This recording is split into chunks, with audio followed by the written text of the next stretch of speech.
Hello guys, welcome back to another video. तो ये video का थंबनेल देख के तो आप लोगों को समझ में आ ही गया होगा कि ये एक शुगर से रिलेटेड स्टॉक है। तो अब positive and negative, major positive and negatives के बारे में बात करें तो बुक वैल्यू से काफ़ी सस्ते में ट्रेड कर रही है। और शुगर का जो है, शुगर से इथेनॉल वो सब प्रोड्यूस होता है, तो इसका एक आगे फ्यूचर भी मुझे दिख रहा है यहाँ पे। अब उसके बाद अगर बात करें तो FIIs ने अपनी होल्डिंग इंक्रीज़ की है। और जो बड़े बड़े DIIs है जैसे कि LIC, Punjab national bank, India overseas bank, BOB, bank of Baroda, उसके बाद सेंट्रल बैंक ऑफ इंडिया, उन सब का होल्डिंग है इस स्टॉक में। इन बड़े बड़े DIIs का पैसा लगा हुआ है। तो रिटेलर्स होल्डिंग कितना है? तो ऑलमोस्ट जो हम आप जैसे लोगों का पैसा वो 43% के आसपास निकल के आता है। हम आप जैसे लोगों का पैसा लगा हुआ है सिर्फ 43% स्टॉक में। बाकी सब बड़े प्लेयर्स है स्टॉक में और प्रमोटर्स है। DIIs का भी पैसा लगा हुआ है, ये तो DIIs का नेम हो गया। FIIs ने अपनी होल्डिंग इंक्रीज़ किया है। उसके बाद नेगेटिव्स भी बहुत कुछ है कंपनी के बारे में। मैं यहाँ पे मेजर पॉजिटिव एंड नेगेटिव्स बताता हूँ। जो लोग इस वीडियो में नए आए हैं उन लोगों के लिए मैं यहाँ पे मेजर पॉजिटिव एंड नेगेटिव्स बताता हूँ। उसके बाद जो एकदम लास्ट में टेक्निकल एनालिसिस करने के बाद मैं एकदम डिटेल में दिखाता हूँ कंपनी कैसी है, एकदम पूरा मतलब balance sheet, quarterly result, year on year basis result, सब कुछ मैं आप लोगों को टैली करा देता हूँ। तो अब नेगेटिव्स के बारे में बात करें तो कंपनी का जो प्रोमोटर्स का होल्डिंग है वो 100% प्लेज हो रखा है। कंपनी का जो ROE है वो लो है। एग्जैक्ट फिगर मैं आप लोगों को डिटेल में फंडामेंटल एनालिसिस करने के वक्त ही दिखाऊंगा। कंपनी में पुअर सेल्स ग्रोथ आप लोगों को देखने को मिल सकता है। तो चलिए टेक्निकल एनालिसिस मतलब पूरा चार्ट दिखा के आप लोगों को कहाँ पे एंटर करना चाहिए, कहाँ पे आप लोग एग्जिट कर सकते हो, मतलब क्या क्या उसका टारगेट रहेगा, सब कुछ मैं दिखाता हूँ। तो चलिए देखते हैं। कंपनी का नेम आप लोग देख सकते हो, बजाज हिंदुस्तान। ये NSE में रजिस्टर्ड स्टॉक है।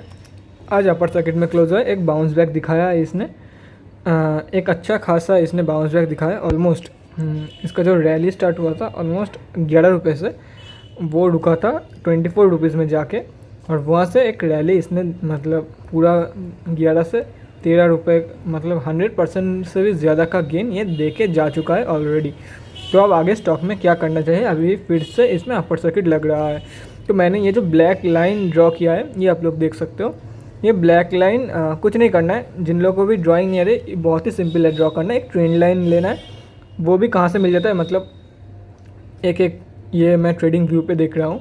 आप लोग अगर आप स्टॉक्स यूज़ करते हो, मैं भी ट्रेडिंग के लिए आप स्टॉक्स यूज़ करता हूँ, लेकिन चार्ट के लिए ट्रेडिंग व्यू ही बेस्ट रहता है सब कुछ ड्रॉ करने के लिए, क्योंकि जो इसका इंटरफेस है सबसे बड़ा रहता है।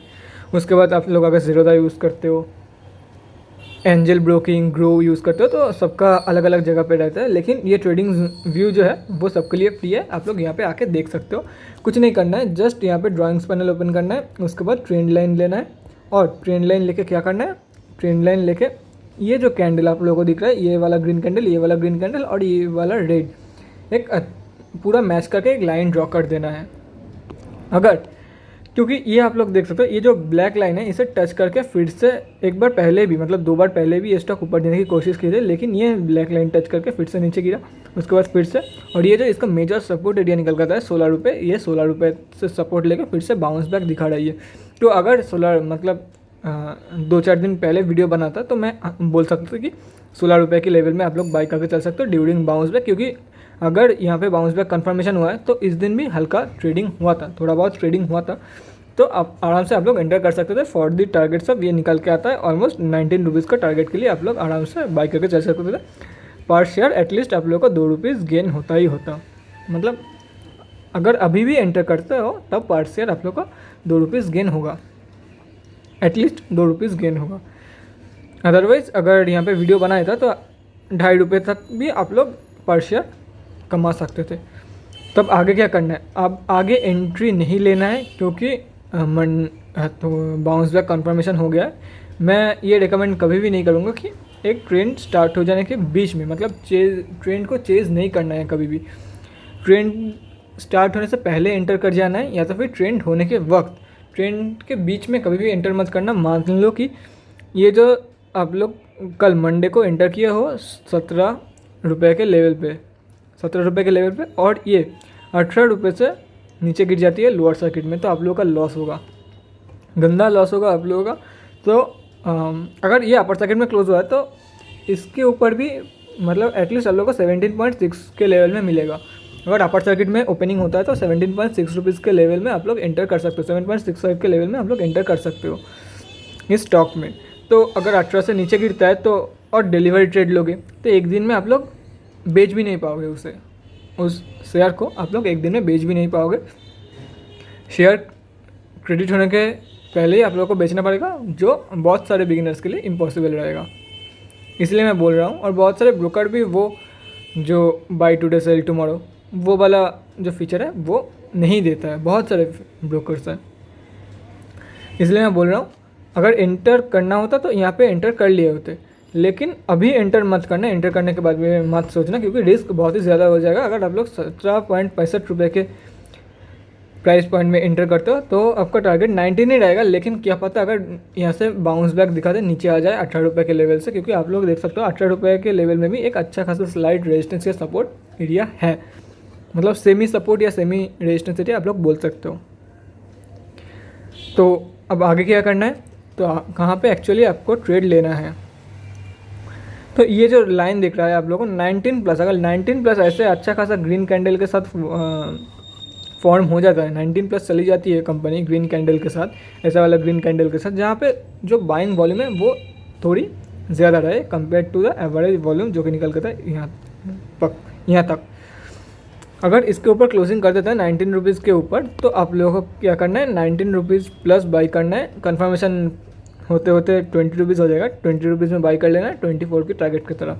यहाँ पे ऑलरेडी डबल हाई फॉर्म कर दिया है इसने, डबल बॉटम के बाद जब एक ब्रेकआउट आता है वैसे ही डबल हाई के बाद ये स्टॉक नीचे तो गिरा है। अब मुझे लगता है कि अब अगर ऊपर जाता है तो 2 बार ऑलरेडी इसने टच कर मतलब पेनिट्रेट करने की कोशिश कर दी है ऑलरेडी। अगर अब जाता है तो ये ज़रूर पेनिट्रेट कर देगा और 28 रुपये तक का टारगेट दिखा सकते हैं, क्योंकि ये जो 24 का रेजिस्टेंस एरिया है बहुत ही एक मेजर रेजिस्टेंस एरिया निकल के आता है इस स्टॉक के लिए। अगर रेजिस्टेंस या सपोर्ट एरिया बहुत बार इसने ये जो रेजिस्टेंस या सपोर्ट एरिया है इसने पेनिट्रेट करने की कोशिश किया है, ये आप लोग देख सकते हो। ये तो हो गया, नीचे से लौट आया 1 बार 2 बार 3 बार 4 बार, अभी भी 2 बार, मतलब 6 बार तो यहीं पे हो गया। पहले भी देख सकते हो आप लोग 7 8 9 10, मतलब ये जो 24 का अगर रेजिस्टेंस पार कर देता है ना, ये स्ट्रॉन्ग सपोर्ट की तरह भी एक्ट करता है ये जो 24 का रेंज है। तो अगर इसे पार कर देता है तो डायरेक्ट आपका 28 रुपये में रुकेगा। अगर 28 रुपये का भी लेवल पार कर देता है तो सेकंड थर्ड टारगेट रहेगा 32 रुपये के प्राइस पॉइंट में। मुझे अब नहीं लगता है, क्योंकि इतना ऑलरेडी 100% के रिटर्न दे चुका है, अब इतना नहीं भागेगा, मुझे ये लगता है पर्सनली। और इसके अगर मार्च क्वार्टर के बारे में बात करते हैं, मार्च क्वार्टर में ये बहुत ही शानदार रिजल्ट दिखाया था, almost totally loss making company है, लेकिन मार्च 2021 में 100 करोड़ से भी ज़्यादा का प्रॉफिट दिखा है इस कंपनी ने। इसके वजह से ये जो हाइक था ये हुआ था 100% प्लस गेन। तो अब मुझे नहीं लगता कि 28 से ऊपर जा सकता है। तो अगर आप लोग एकदम सेफ खेलना चाहते हो तो 20 रुपीज़ में बाई करना, 24 रुपये में एकदम स्ट्रेट माइंडसेट से सेल कर देना है 24 रुपीज़ के लेवल में। आप लोगों को नहीं देखना है कि उसके ऊपर अगर 24 रुपये के ऊपर अगर 240 भी चला जाए तो भी आप लोगों को कुछ नहीं करना है उससे। 24 रुपये आपका माइंडसेट है, मतलब आपका फिक्स टारगेट फिक्स रहना चाहिए। अगर 24 आपका टारगेट है तो 24 में ही सेल करना है, चाहे वो 240 तक चली जाए, उसके बारे में सोच के रिग्रेट नहीं करना है। ये एक स्ट्रॉन्ग माइंडसेट बना सकते हो। या तो फिर अगर थोड़ा बहुत रिस्क लेना चाहते हो अपना पैसा सेव करके, तो 24 रुपीज़ में आके अपना जो पैसा है वो इन्वेस्टेड कैपिटल है वो निकल लेना है। मान लो कि आपने 10,000 रुपये लगाया था शेयर में, इस स्टॉक को खरीदने में 10,000 रुपये लगा था, तो 24 के लेवल में आके वो 10,000 रुपये निकल लेना। उसके इक्विवेलेंट जितने भी शेयर्स आएंगे वो सेल, उतने क्वांटिटी सेल कर देना है, और बाकी जो प्रॉफिट बचा हुआ रहेगा मार्केट में वो 28 रुपये तक होल्ड करना है। तो आपका पॉकेट से पैसा भी नहीं जाएगा, अगर ऊपर जाता है तो भी आपका प्रॉफिट, अगर नीचे आता है तो भी आपका प्रॉफिट, क्योंकि आपका पैसा तो आपके पास से जितना आपने इन्वेस्ट किया था। अब इसके ऊपर अगर 1 भी रुपया आता है तो ही आपका प्रॉफिट होगा, तो भी आपका प्रॉफिट होगा, तो ही नहीं तो भी आपका प्रॉफिट होगा।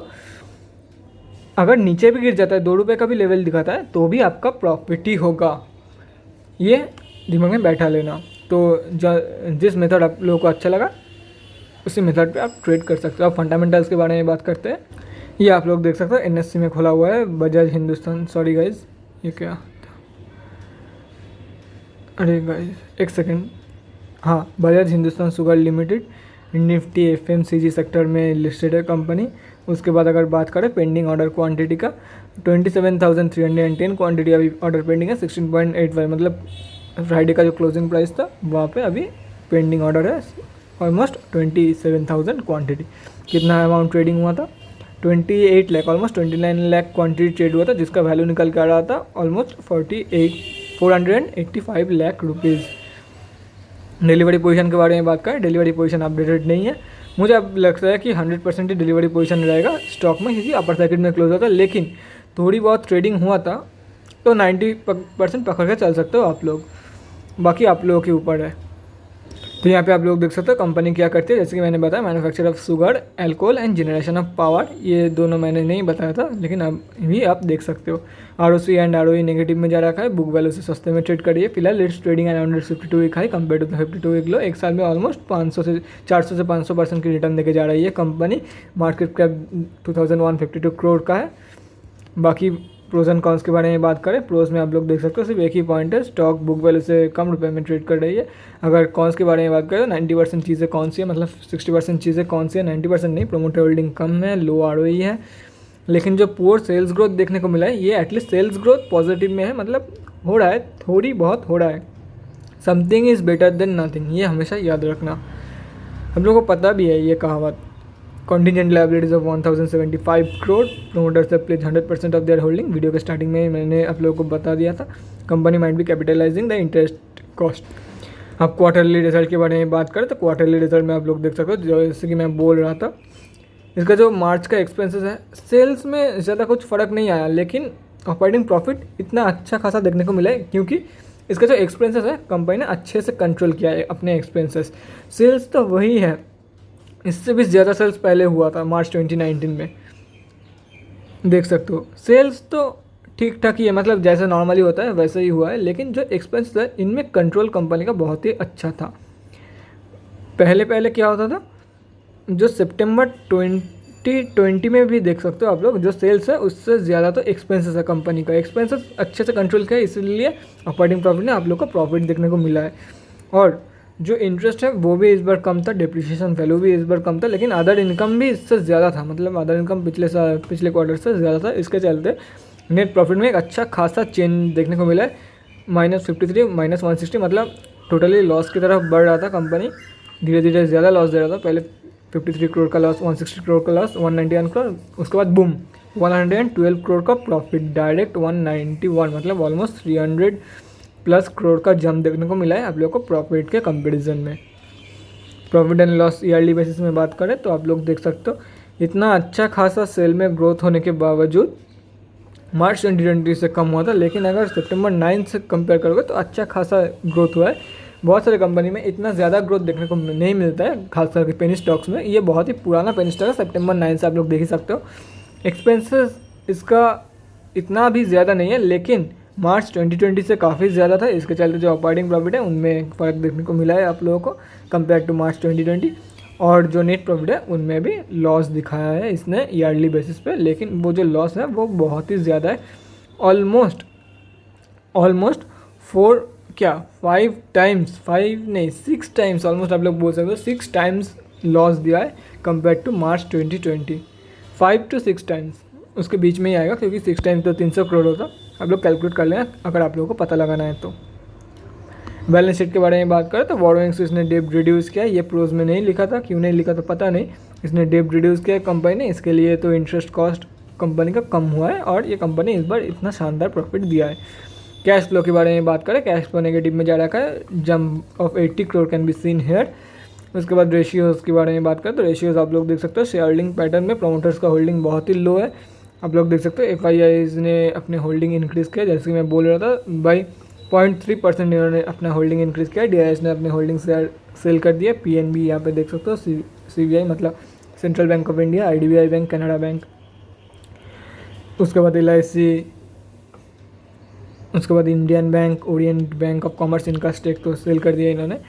Indian overseas bank, UCO bank, bank of Baroda, bank of Maharashtra, union bank of India, इन लोगों का होल्डिंग है यहाँ पे आप लोग देखने को मिला है। इन लोगों का होल्डिंग आप लोगों को देखने को मिला है यहाँ पे भी आप लोग देख सकते हो। अगर ये कैलकुलेट करता हो तो ऑलमोस्ट 43% जो है वो निकल के आता है, हम अब जैसे लोगों का पैसा लगा हुआ है।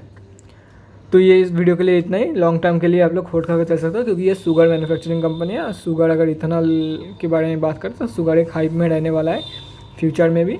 और एक ऐसे 100% कभी कभार ऐसे गेन आप लोग को छोटे मोटे मतलब दूसरे पेन स्टॉक जैसे कि जो 400-500% भागते हैं उससे एक ही स्विंग में ये कंपनी ने एक ही स्विंग में 100% की गेन दिया है। अगर ईयर ऑन ईयर बेसिस में बात करें तो 400 से 500% गेन दिया है ईयर ऑन ईयर बेसिस में एक साल में।